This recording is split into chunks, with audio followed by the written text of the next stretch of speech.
नमस्कार दोस्तों, जैसा कि आप सभी जानते हैं कि आज दिनांक 8/1/2025 को दीनदयाल उपाध्याय गोरखपुर विश्वविद्यालय गोरखपुर के BA 5th सेमेस्टर एग्जामिनेशन 2024-25 के अंतर्गत हिंदी का थर्ड पेपर हुआ है। पेपर का नाम था हिंदी का राष्ट्रीय काव्य प्रथम। पेपर कोड था HND 303 और पेपर ID था 1549।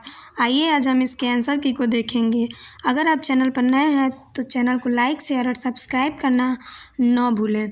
तो आइए देखते हैं। पहला प्रश्न आप लोगों से पूछा गया था, राष्ट्रीय चेतना का संबंध है। तो पहले प्रश्न का सही उत्तर हो जाएगा ऑप्शन नंबर डी, राष्ट्रीय गौरव और संस्कृति की खोज तथा राष्ट्र की उन्नति से। दूसरा प्रश्न आप लोगों से पूछा गया था, आदिकाल का नामकरण चारण काल किस इतिहासकार द्वारा किया गया।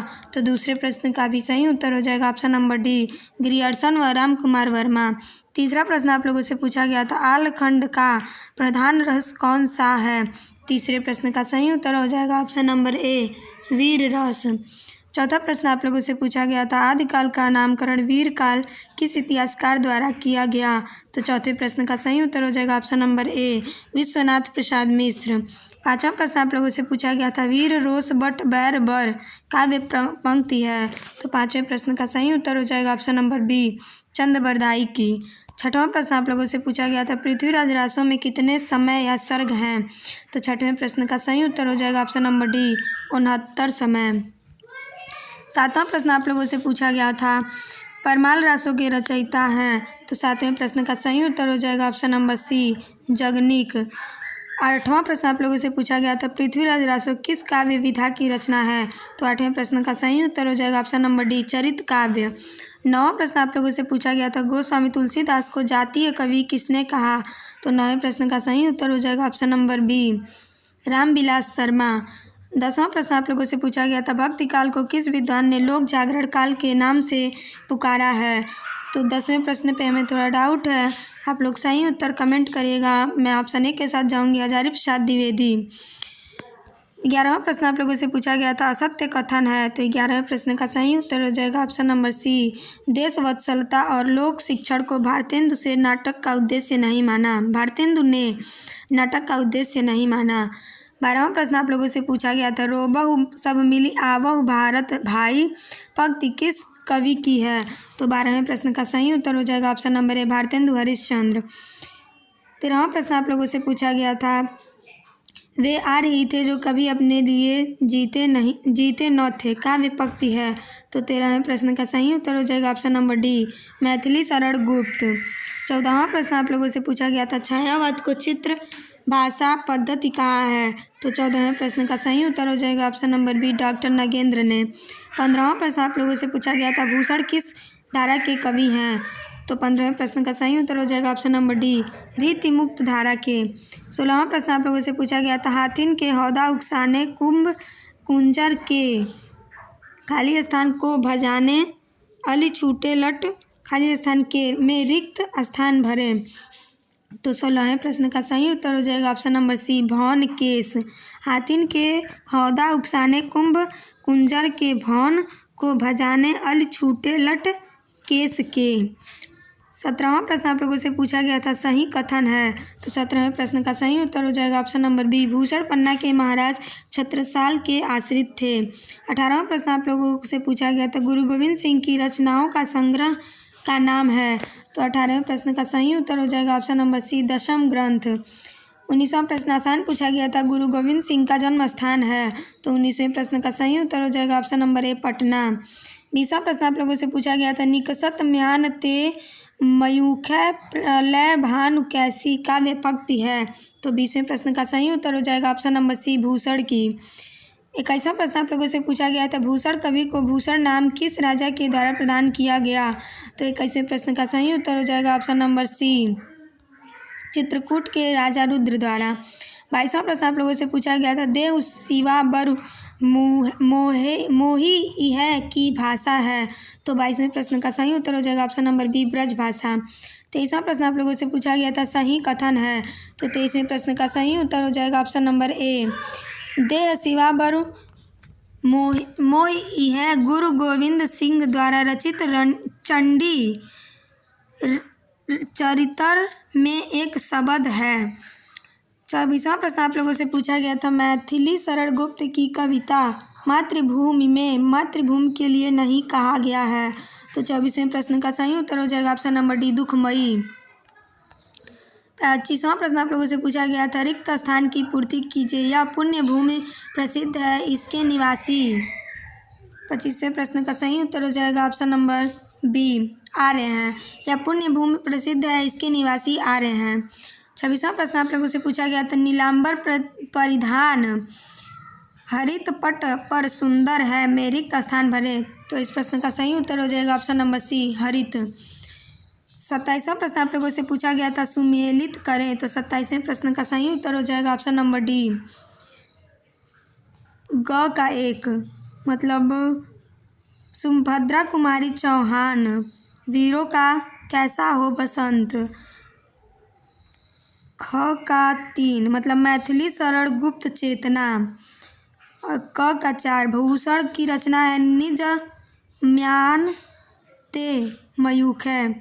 गुरु गोविंद सिंह की रचना है, बाढ़ चले तेई कुम मानो। 28वां प्रश्न आप लोगों से पूछा गया था, नदियाँ जहाँ सुधा की धारा बहा रही हैं, में रिक्त स्थान की पूर्ति करें। तो 28वें प्रश्न का सही उत्तर हो जाएगा ऑप्शन नंबर ए, सुधा। 29वां प्रश्न आप लोगों से पूछा गया था, सुमेलित नहीं है। तो 29वें प्रश्न का सही उत्तर हो जाएगा ऑप्शन नंबर सी, बाने फहराने, गुरु गोविंद सिंह, सुमेलित नहीं है। 30वां प्रश्न आप लोगों से पूछा गया था, राम नरेश त्रिपाठी ने 8 भागों में ग्राम गीतों तथा उर्दू, बंगला एवं संस्कृत की कविताओं का संकलन किस पुस्तक में किया। तो 30वें प्रश्न का सही उत्तर हो जाएगा ऑप्शन नंबर सी, कविता कौमुदी। 31वां प्रश्न आप लोगों से पूछा गया था, प्रकाश वर्ष के अनुसार राम नरेश त्रिपाठी की रचनाओं का सही क्रम है। तो 31वें प्रश्न का सही उत्तर हो जाएगा ऑप्शन नंबर ए, मिलन पथिक स्वप्न कविता कौमुदी। 32वां प्रश्न आप लोगों से पूछा गया था, माखनलाल चतुर्वेदी का जन्म किस सन में हुआ था। तो 32वें प्रश्न का सही उत्तर हो जाएगा ऑप्शन नंबर ए, 1889 में। 33वां प्रश्न आप लोगों से पूछा गया था, महलों ने दी आग, झोपड़ी ने ज्वाला सुलगाई, यह स्वतंत्रता की चिंगारी अंतरतम में से आई थी, रिक्त स्थान की पूर्ति करें। तो 33वें प्रश्न का भी सही उत्तर हो जाएगा ऑप्शन नंबर ए, अंतरतम। 34वां प्रश्न आप लोगों से पूछा गया था, बलि होने की परवाह नहीं, मैं हूँ कष्टों का राज रहे, मैं जीता हूँ, माता के हाथ स्वराज रहे। उपर्युक्त काव्य पंक्तियाँ हैं। तो 34वें प्रश्न का सही उत्तर हो जाएगा, इस प्रश्न पे थोड़ा डाउट है, इस प्रश्न का सही उत्तर हमें नहीं मिल पाया। इस प्रश्न का अगर आप लोग को सही उत्तर मिले तो कमेंट करिएगा। मैं ऑप्शन बी के साथ जाऊंगी, माखनलाल चतुर्वेदी की। 35वां प्रश्न आप लोगों से पूछा गया था, सब पूछ रहे हैं दिग्गन वीरों का कैसा हो बसंत।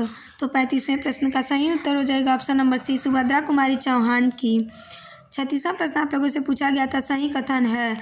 तो 36वें प्रश्न का सही उत्तर हो जाएगा ऑप्शन नंबर ए, मातृभूमि में रत्नाकर शब्द का प्रयोग भारतीय संस्कृति और विरासत को संदर्भित करने के लिए किया गया है। 37वां प्रश्न आप लोगों से पूछा गया था, वे मोह बंधन मुक्त थे, स्वच्छंद थे, स्वाधीन थे, संपूर्ण सुख संयुक्त थे, वे शांति शिखरासीन थे, रिक्त स्थान की पूर्ति करें। तो 37वें प्रश्न का भी सही उत्तर हो जाएगा ऑप्शन नंबर ए, शिखरासीन।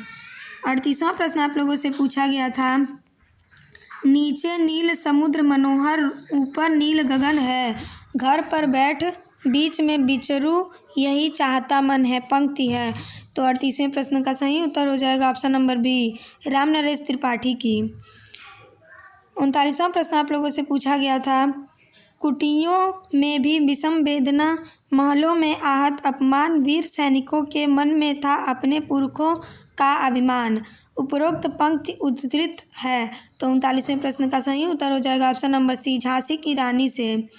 40वां प्रश्न आप लोगों से पूछा गया था, हम कौन थे, क्या हो गए हैं और क्या होंगे, अभी आओ विचारें आज मिलकर यह समस्याएं सभी।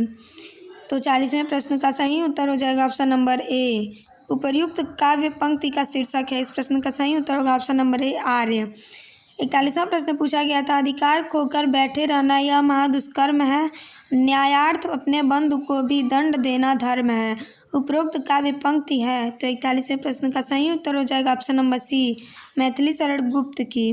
42वां प्रश्न आप लोगों से पूछा गया था, प्राण अंतर में लिए पागल जवानी उक्त काव्य पंक्ति है? तो 42वें प्रश्न का सही उत्तर हो जाएगा option number D, Makhanlal Chaturvedi की। 43वां प्रश्न आप लोगों से पूछा गया था, भीतर भीतर सब रस चूसें हंसी हंसी के तन मन धन मूसें उपर्युक्त काव्य पंक्ति में किसकी विशेषता बताई गई है? तो 43वें प्रश्न का सही उत्तर हो जाएगा ऑप्शन नंबर सी, अंग्रेजों की। 44वां प्रश्न आप लोगों से पूछा गया था, संपूर्ण देशों से अधिक किस देश का उत्कर्ष है? उसका जो ऋषि भूमि है वह कौन स्थायी स्थान है? उपर्युक्त काव्य पंक्ति में रिक्त स्थान पर उपर्युक्त शब्द होगा। तो 44वें प्रश्न का सही उत्तर हो जाएगा ऑप्शन नंबर डी, भारतवर्ष। 45वां प्रश्न आप लोगों से पूछा गया था, गुरु गोविंद सिंह की रचना है? तो 45वें प्रश्न का सही उत्तर होगा ऑप्शन नंबर डी, जफरनामा। 46वां प्रश्न आप लोगों से पूछा गया था, आलखंड का संग्रह किया था? तो 46वें प्रश्न का सही उत्तर हो जाएगा option number C, Charles Elliot ने। 47वां प्रश्न आप लोगों से पूछा गया था, नैनागढ़ की लड़ाई का संबंध है? तो 47वें प्रश्न का सही उत्तर होगा ऑप्शन नंबर ए, आलखंड से। 48वां प्रश्न आप लोगों से पूछा गया था, रासो काव्य परंपरा में रेवा तट का उल्लेख मिलता है? तो 48वें प्रश्न का सही उत्तर हो जाएगा option number B, Prithviraj Raso में। 49वां प्रश्न आप लोगों से पूछा गया था, हिम किरीटनी रचना है? तो 49वें प्रश्न का सही उत्तर हो जाएगा option number C, Makhanlal Chaturvedi की। 50वां और अंतिम प्रश्न पूछा गया था, मुकुल काव्य संग्रह किसकी रचना है? तो 50वें प्रश्न का सही उत्तर हो जाएगा option number B, Subhadra Kumari Chauhan. इस प्रकार मैंने आप लोगों को BA 5th semester subject Hindi subject code HND 303 के आंसर की को सही और सटीक देने का प्रयास किया है। आप लोग हिंदी का फर्स्ट पेपर का आंसर की और सेकेंड पेपर का आंसर की भी देख लीजिएगा और थर्ड पेपर का आंसर की भी देख लीजिएगा। जो भी त्रुटियां होंगी आप लोग हमें कमेंट के माध्यम से ज़रूर बताइएगा। और अगर आप चैनल पर नए हैं तो मेरे चैनल को लाइक शेयर और सब्सक्राइब करना न भूलें। आपके कितने क्वेश्चन सही हुए आप लोग कमेंट करके ज़रूर बताइएगा। धन्यवाद।